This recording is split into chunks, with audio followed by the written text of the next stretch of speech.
কেমন হয়েছে রে? দারুণ। Hey everyone, welcome back to my channel. আজ দই ভাপা বানিয়েছি, তাও আবার ভাইয়ের রিকোয়েস্টে। এক সপ্তাহ আগেও আমাকে বলেছিল দি একটু না দই ভাপা খেতে ইচ্ছা করছে, বানাবি? তো সেই মতো আজকে বানিয়ে ফেললাম। তার জন্য এখানে নিয়েছি 750 গ্রাম টক দই। ভালো করে জল নিগড়ে নেব, তার জন্য একটা ছাঁকনির মধ্যে নিয়ে নিচ্ছি।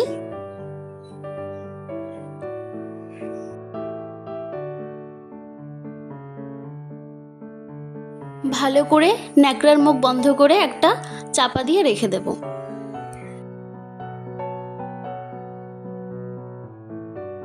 দই থেকে জল ঝরতে থাকুক, ততক্ষণে আমি একটা কনডেন্সড মিল্ক বানিয়ে নিচ্ছি। এটা দোকানেও কিনতে পাওয়া যায়। তার জন্য নিলাম এখানে 3 চামচ চিনি। মিডিয়াম টু হাই ফ্লেমে 7 থেকে 8 মিনিট ভালো করে জাল দিয়ে নেব। তারপর একটা কাপের মধ্যে নিয়ে নিচ্ছি দুধ। তার মধ্যে দিয়ে দেব 1 চামচ কর্নফ্লাওয়ার।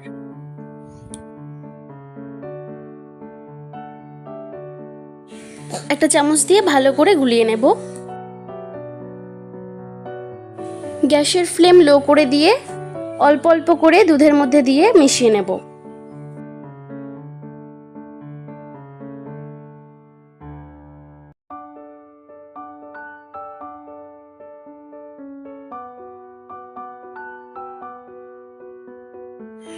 জল ঝরে গেছে, এবার একটা বাটির মধ্যে টক দইটা নিয়ে নেব।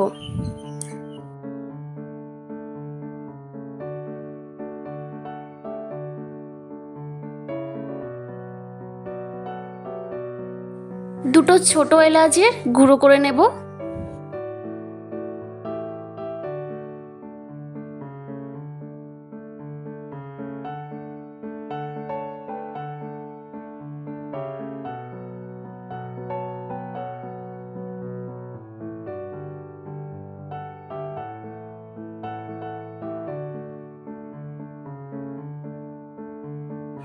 ব্যাস, দইয়ের ব্যাটার রেডি।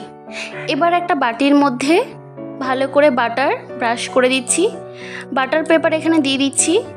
তার উপরে দিয়ে দেব দইয়ের মিশ্রণটা। ভালো করে সেট করে নিচ্ছি। এবার একটা কড়াইয়ের মধ্যে একটা স্ট্যান্ড রাখলাম।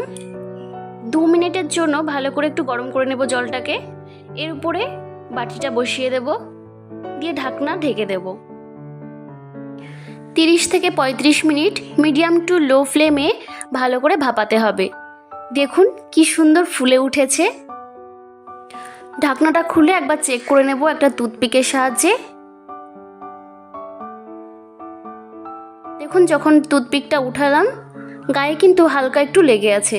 আবারও 2-3 মিনিটের জন্য ঢেকে দিলাম। এরকম একবার চেক করে নেবেন আপনারাও। 4 মিনিট পর আবারও ঢাকনাটা খুলে দেখব। টুথপিকের সাহায্যে আবারও সেই একই রকম করে চেক করে নেব। দেখুন এবার কিন্তু গায়ে কিচ্ছু লেগে নেই। সুতরাং আমাদের দই ভাপা কিন্তু একদম পারফেক্ট হয়েছে। তুলে নিচ্ছি, একটা প্লেটের মধ্যে ভালো করে নামিয়ে নেব।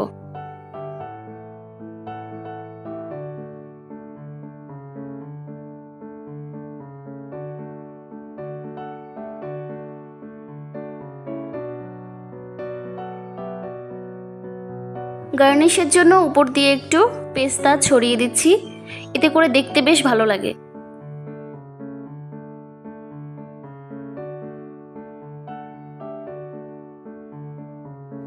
দেখুন দেখতে কি সুন্দর হয়েছে।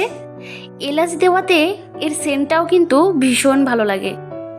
ব্যাস কেটে নিচ্ছি। যেহেতু এখন একটু গরম আছে তাই তুলতে একটু অসুবিধা হলেও 5-10 মিনিট পরে যখন ঠান্ডা হয়ে যাবে এটা কিন্তু একদম পারফেক্টভাবে কাটা যাবে এবং তোলাও যাবে। আমার চ্যানেলটিকে সাবস্ক্রাইব করার জন্য অনুরোধ রইল। ভিডিওটি ভালো লাগলে কমেন্ট করবেন।